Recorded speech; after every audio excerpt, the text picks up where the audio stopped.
Mom said anniversary trip canceled, budget issues. I believed her, but a week later I saw Facebook album Paris with whole family, 87 photos. I stayed silent. Then she texted me asking for help.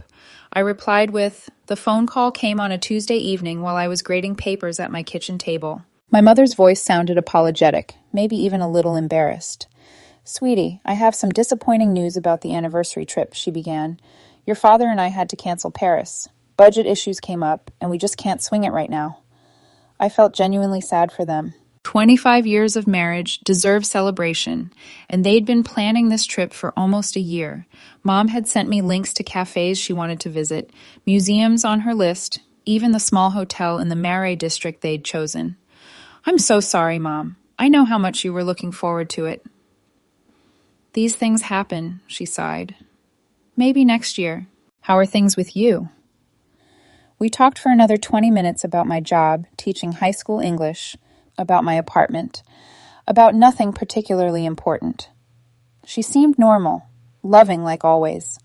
I'm 32 years old, and I've always had what I thought was a close relationship with my parents. I'm an only child, or so I believe, for most of my life. My childhood in suburban Connecticut was comfortable, stable, unremarkable in the best possible way. Dad worked in insurance. Mom was a nurse who went part-time when I started school. We had family dinners. They came to my soccer games. Normal stuff. Except there was always something slightly off that I couldn't quite name. Little comments here and there. The way Mom sometimes looked at me with an expression I couldn't read. How certain topics were subtly redirected. A week after that phone call, I was scrolling through Facebook during my lunch break, procrastinating on writing comments for report cards, if I'm being honest.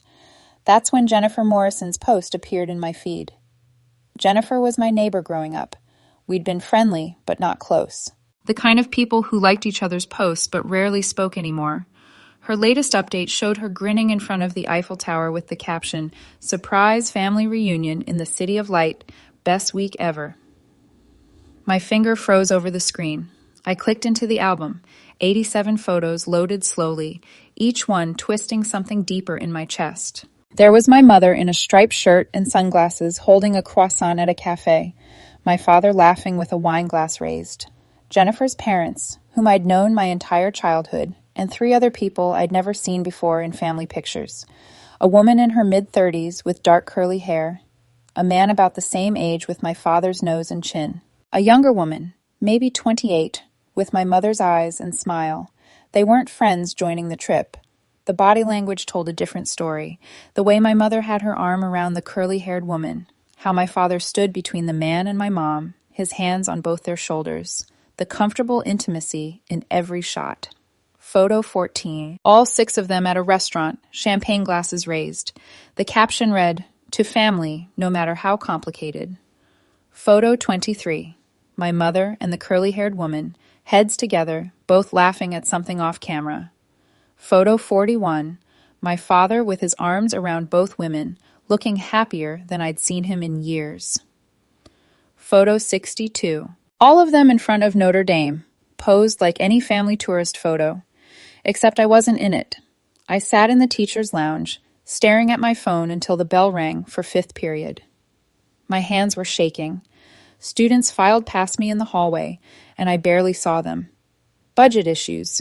She'd said budget issues. They paid for flights to Paris, hotels, meals, wine, museum tickets, everything documented in those 87 photos that Jennifer had so helpfully uploaded and tagged. But there wasn't money to include me. No, there wasn't a desire to include me. I went home that afternoon and opened my laptop, started digging through old family photos, really looking at them for the first time. Birthday parties, where I was the only child. Holidays with just the 3 of us. Even at extended family gatherings, I'd never seen these 3 people. The curly-haired woman had my mother's jawline. The man had my father's hands. The younger woman had both their features mixed together. 3 people who looked far more like my parents than I did. I have blonde hair and blue eyes. Both my parents are brunette with brown eyes. They'd always told me I looked like my grandmother, showed me old photos of a woman I vaguely resembled. I'd never questioned it. My fingers moved almost automatically, searching through adoption registries, genealogy sites, anything that might give me answers. but I stopped myself. If I'd been adopted, they would have told me, wouldn't they?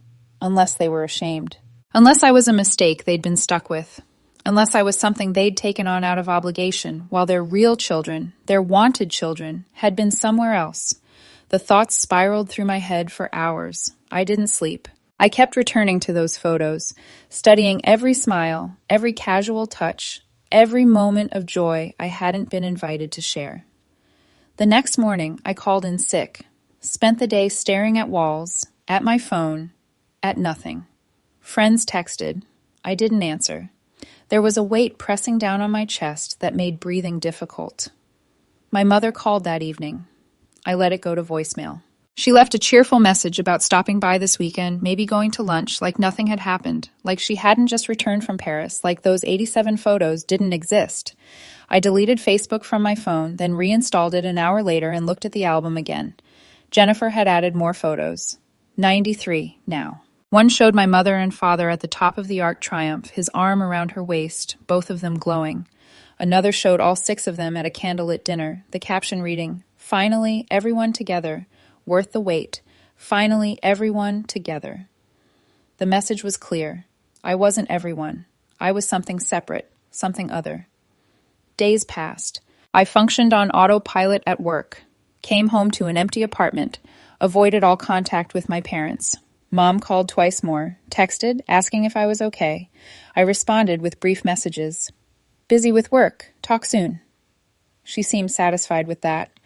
2 weeks after I'd seen the photos, my mother texted again. This time, the tone was different. "Sweetie, I need your help with something important. Can you call me when you have a minute?"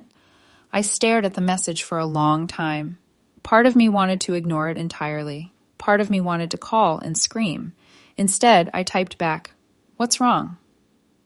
3 dots appeared immediately. She was typing, waiting. Then her response came through. "It's complicated. I really need to explain over the phone. Please call me. It's about your father." About my father playing the concern card. The family emergency card. I could picture her strategy. Get me worried, get me engaged, then ask for whatever she actually wanted. Money probably, or time, or some favor she felt entitled to, because I was supposed to be the dutiful daughter. The daughter who didn't get invited to Paris. My thumb hovered over the call button. Then I opened Facebook instead, looked at those photos one more time, let the hurt settle into something colder, harder, more useful. I replied, "The same father who had budget issues with Paris? The one in the 87 Facebook photos Jennifer posted from your family trip? That father?" The 3 dots appeared again. Disappeared, appeared, disappeared. 5 minutes passed, then 10. Finally, "Can we please talk about this in person?" "No, text works fine." Another long pause. I could imagine her panic, trying to figure out how much I knew, how I'd found out, what she could possibly say. "It's not what you think. Please let me explain." "Explain what? Explain why you lied about canceling the trip? Explain who those 3 people are? Explain why your budget covered 6 plane tickets but not 7? The response came faster this time. "You don't understand the whole situation." Something snapped. My fingers flew across the keyboard. "You're right. I don't understand why my mother would look me in the eye and lie. I don't understand why you take what looks like your other children on a dream vacation and tell me the money wasn't there. I don't understand why I've spent 32 years thinking I was your daughter when clearly I'm something else entirely. So yes, please explain the situation." The dots appeared and disappeared several times. Then my phone actually rang. Mom calling. I declined it. Sent another text. Text only.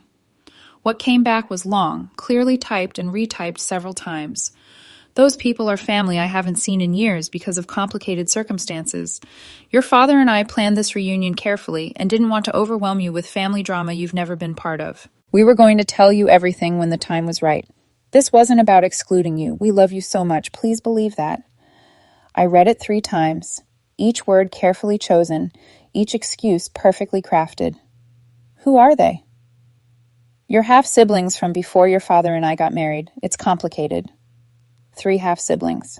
3 people who looked like both my parents. 3 people who had apparently been kept secret my entire life. How is that even possible? You're both their parents. A longer pause this time. No, we need to talk in person. This isn't something for text. Make it work for text, or don't bother explaining at all. The response took almost 20 minutes. Your father had 2 children from a previous relationship. I had one. When we got together, their other parents had custody, and it was messy. We were young. We made choices we thought were best.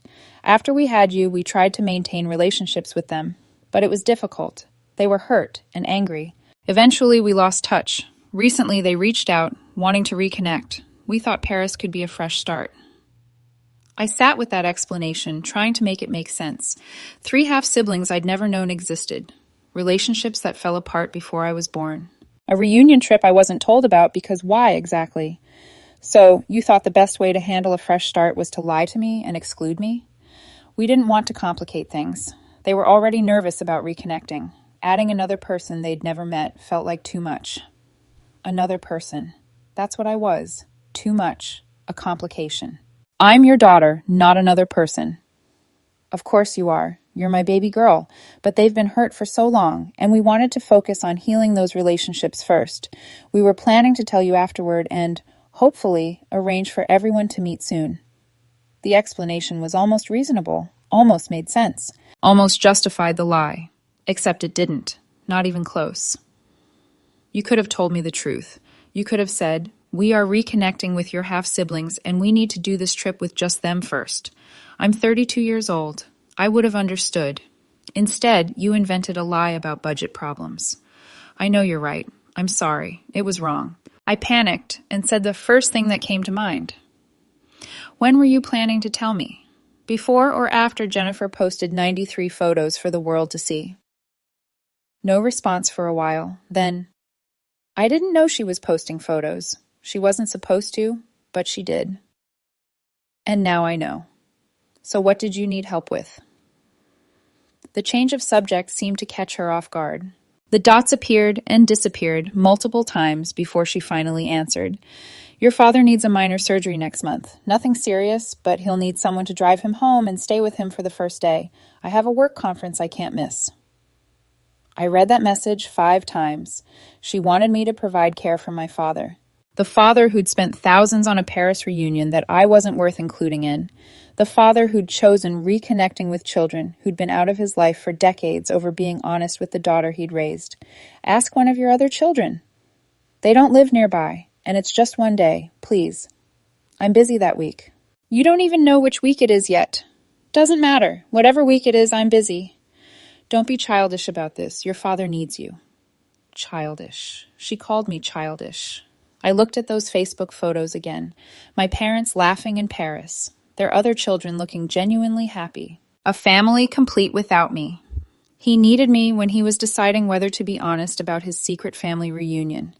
He needed me when he was choosing between lying and respecting me enough to tell the truth. He didn't seem to need me then. This is different. This is about his health. This is about you wanting free caretaker labor from the daughter you lied to. I apologized. What more do you want? What did I want? An explanation that made sense. A time machine to undo the betrayal. Parents who actually valued me. I want you to understand why this hurts. I want you to imagine how it felt to see those photos, to know you all spent a week together, making memories, being a family, while I believed your lie and felt sorry for you missing your anniversary trip.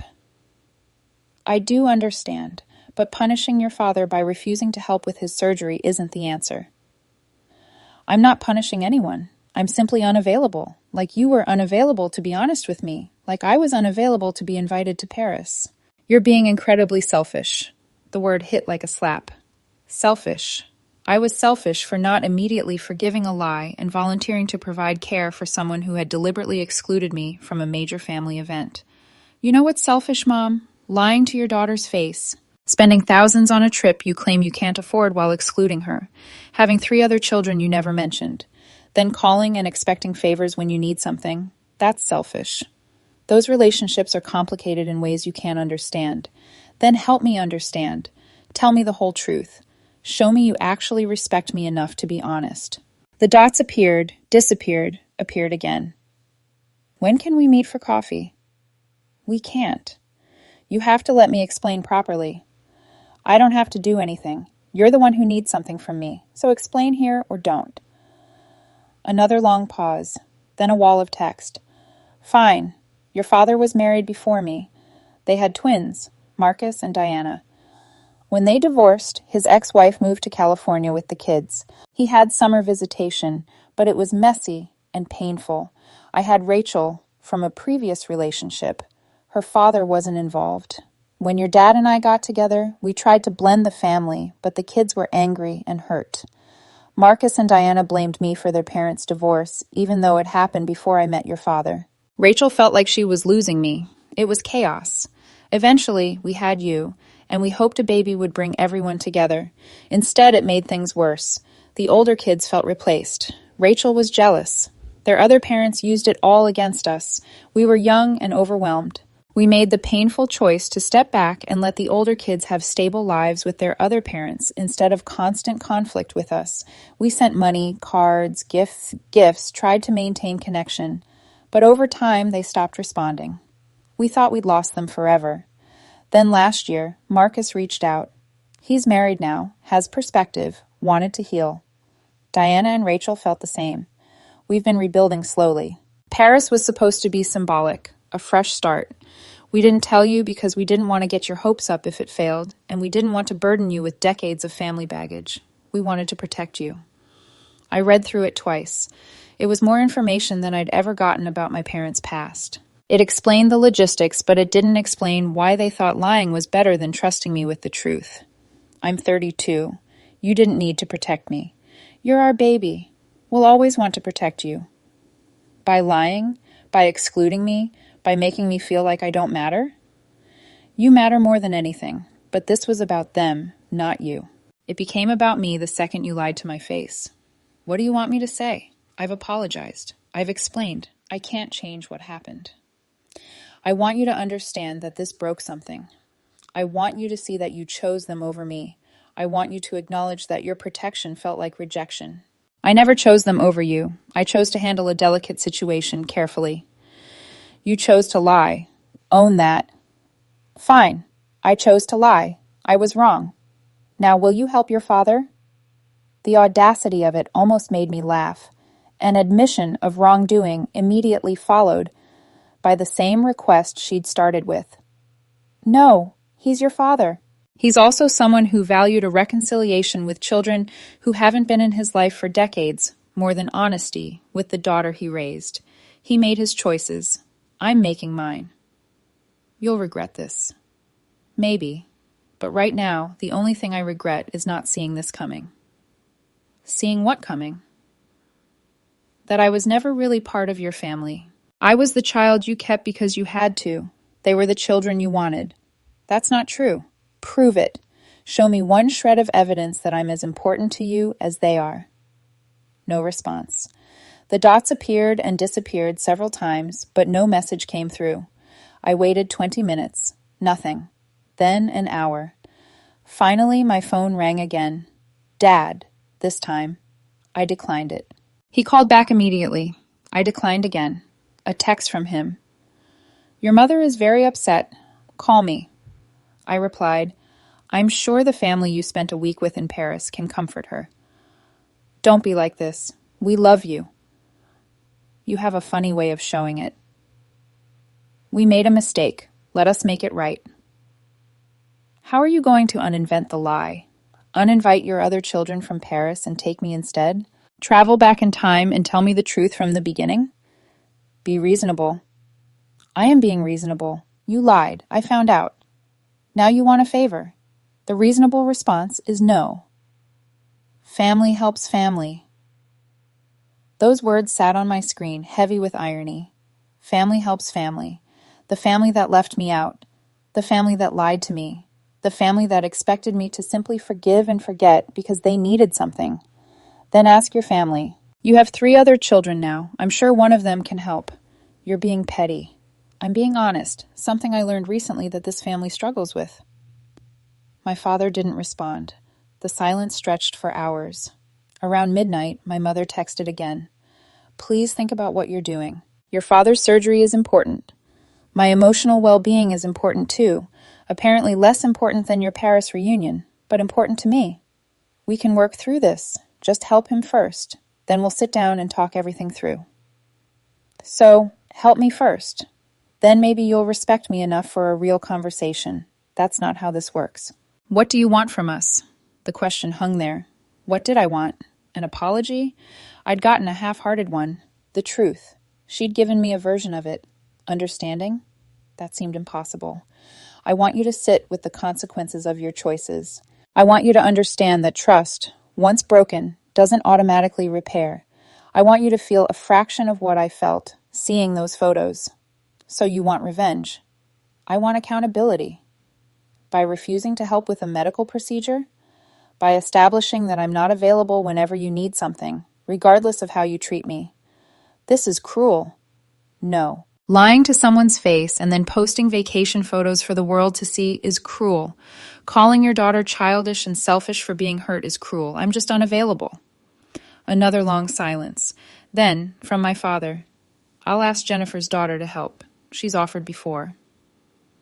Jennifer, the neighbor who'd posted all the photos, who'd been in Paris with them, who was apparently more involved in my family than I was.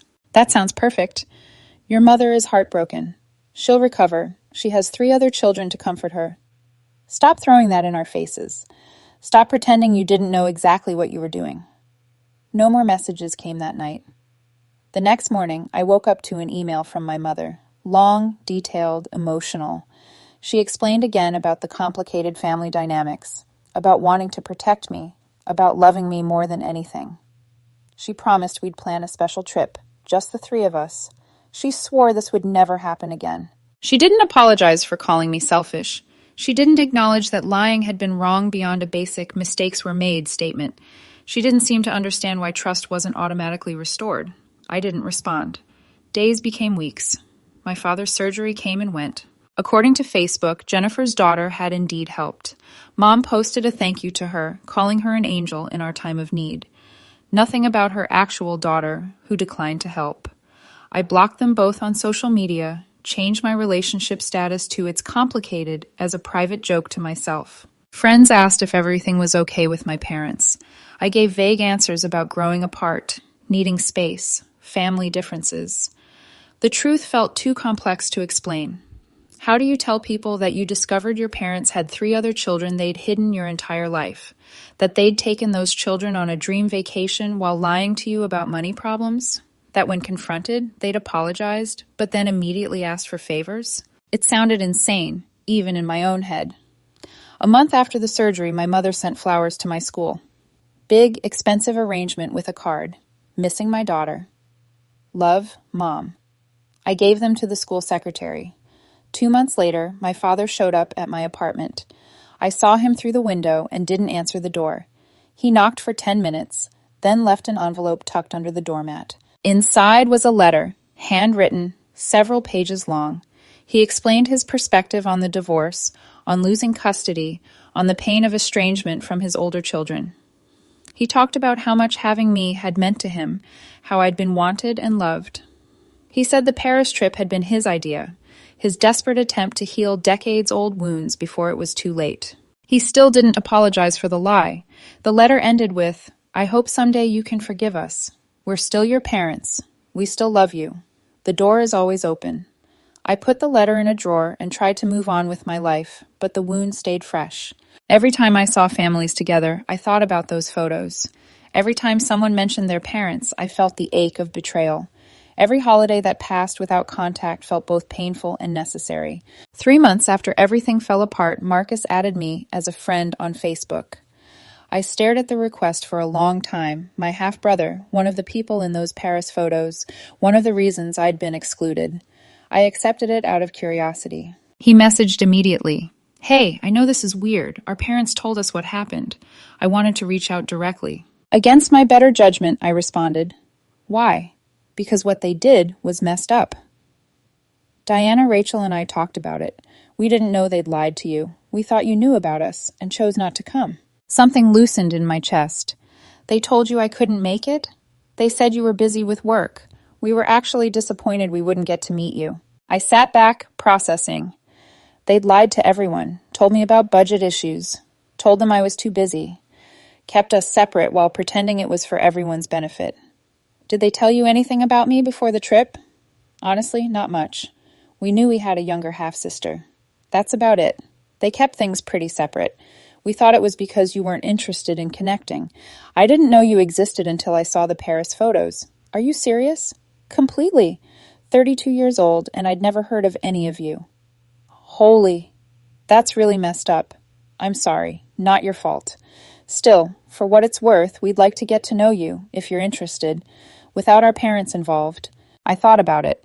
These were my siblings, whether I'd known about them or not. They hadn't asked to be kept secret.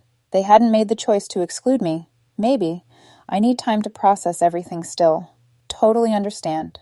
I'll be here whenever you're ready. The conversation ended, but something had shifted. The anger was still there, but now it had a different target. My parents had hurt multiple people with their choices. They'd kept siblings apart. They'd lied to everyone involved. And they still didn't seem to understand what they'd done wrong. 4 months after the Paris trip, my mother left a voicemail on my birthday. She was crying, saying how much she missed me, how she hoped I'd reconsider cutting them out of my life. I didn't call back. Instead, I messaged Marcus. I think I'm ready to talk more. Coffee sometime? His response was immediate. Absolutely. Diana and Rachel have been asking about you too. We could all meet up if you want. Let's start with just you. Work up to the group setting. Deal. We met the following week at a cafe halfway between our apartments. He looked like his Facebook photos, tall, with my father's features and my mother's coloring. Seeing him in person felt surreal. We talked for 3 hours about his childhood, his memories of visits with our father that stopped when he was 12, about the confusion and hurt of being pushed out of his dad's life, about the shock of reconnecting and discovering he had a sister who had been kept in the dark.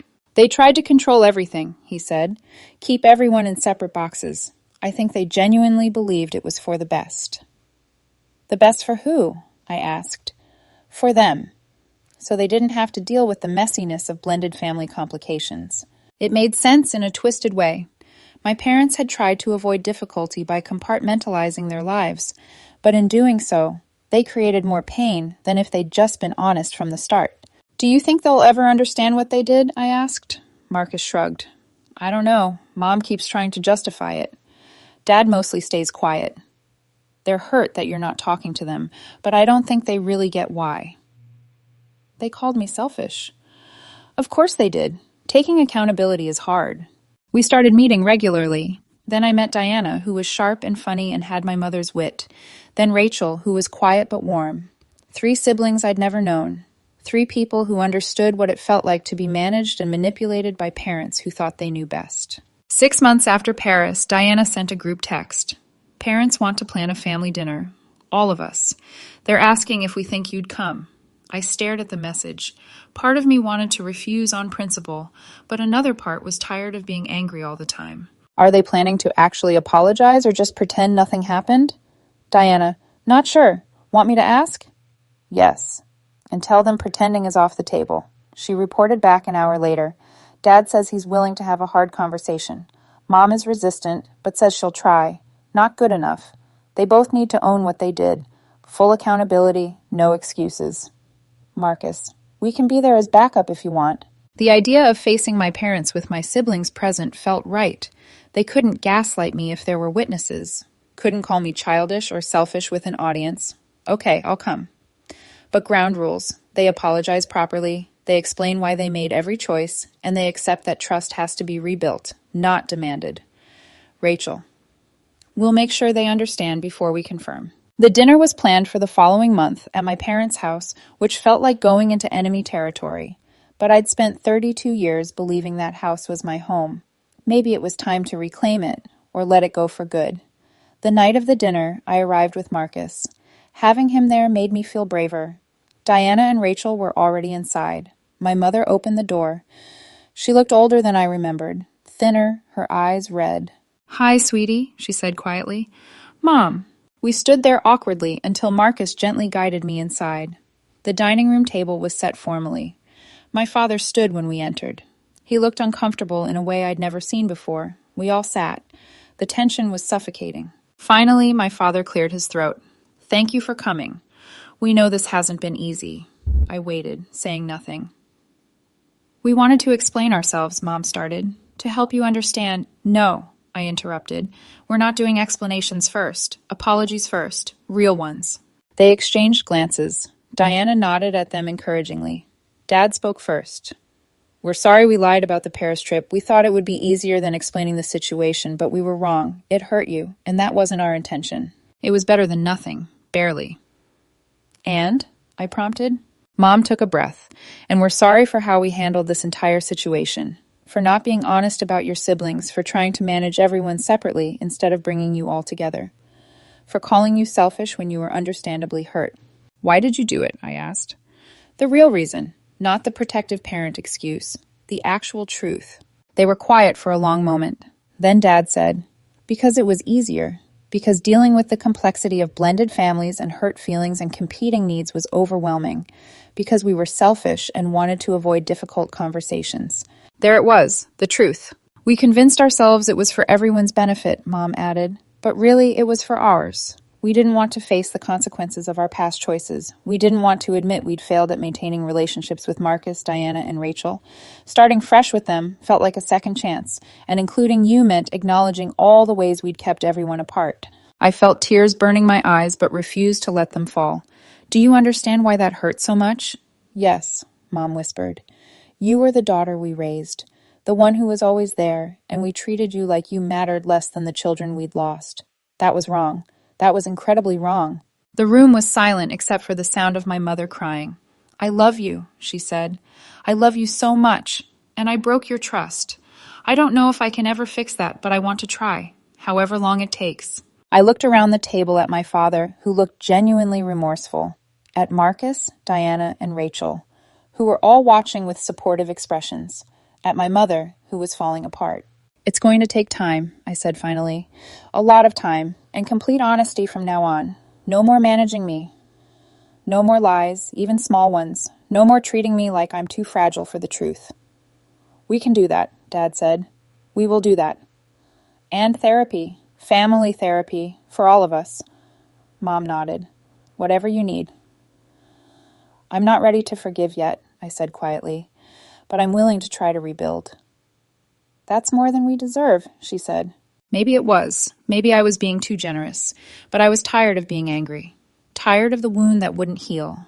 Tired of holidays alone and birthday voicemails that went unreturned. The dinner was awkward, but not terrible. We talked about surface things mostly. Marcus told stories that made everyone laugh. Diana asked about my job. Rachel showed pictures of her cat.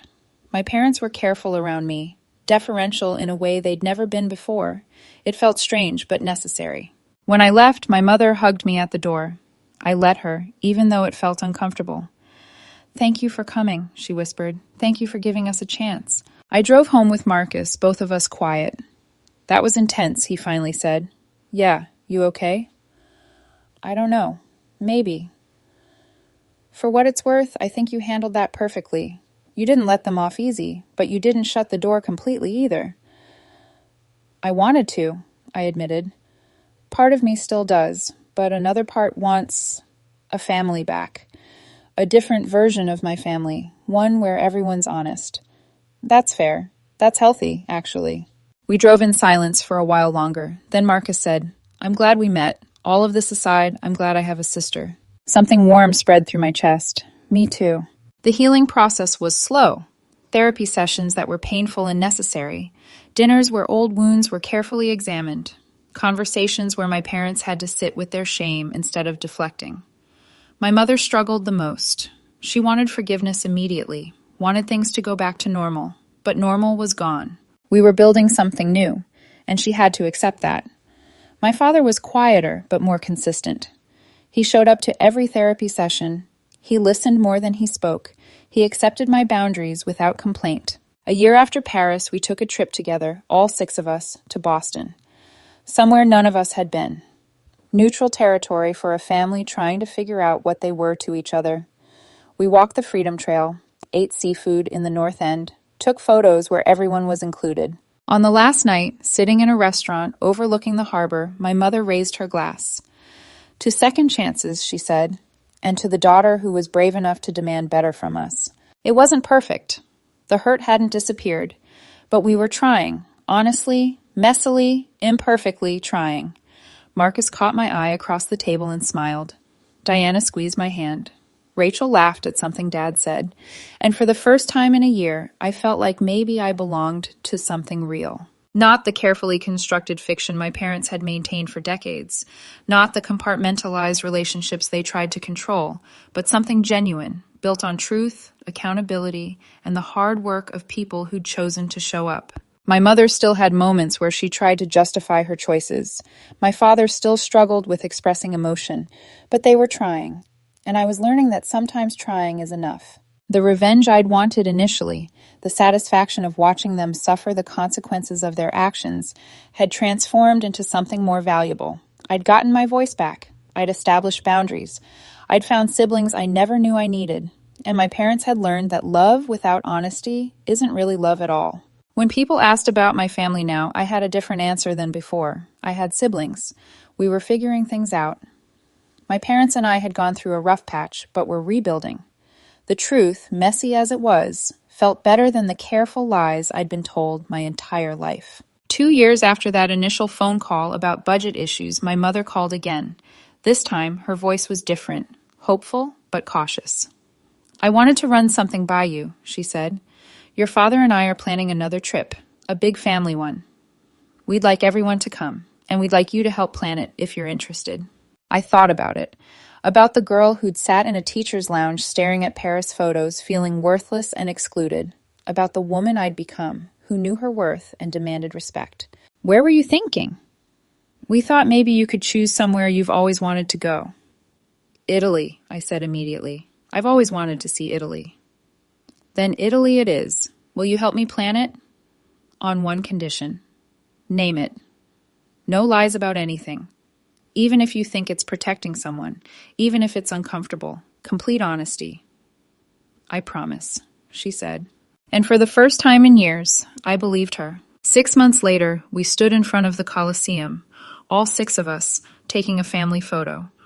This time, I was in the center, my mother's arm around my shoulders, my father on my other side, my siblings surrounding us. Marcus took the photo with a timer. We counted down together and smiled. Later, when my mother posted it to Facebook with the caption, "Family, finally complete," I didn't feel the sting I might have expected. Instead, I felt something close to peace. Jennifer commented, "Beautiful family." I liked her comment because it was true. We were beautiful in our broken, rebuilt, complicated way. That night, over wine at a restaurant in Trastevere, Diana asked me, "Do you think you've forgiven them?" I considered the question carefully. I think I've accepted what happened and chosen to move forward. Is that the same as forgiveness? I don't know, but it's enough for now. "That's fair," Rachel said. "Forgiveness is overrated anyway. Accountability is better." My mother overheard and flinched slightly, but she didn't argue. She'd learned not to. "To accountability," Marcus raised his glass. We all clinked our glasses together. And in that moment, surrounded by people who had been strangers 2 years ago and were now undeniably family, I felt something I hadn't felt in a long time. Hope. The kind of hope that comes not from pretending everything is fine, but from doing the hard work of making things better. From speaking truth even when it's uncomfortable, from demanding respect and offering grace in equal measure. My phone buzzed. A text from a friend back home. "How's the trip?" I looked around the table, at my imperfect parents who were genuinely trying, at my siblings who'd become my strongest allies, at this strange, beautiful family we were all choosing to build together. I typed back, "Complicated, but good. Really good."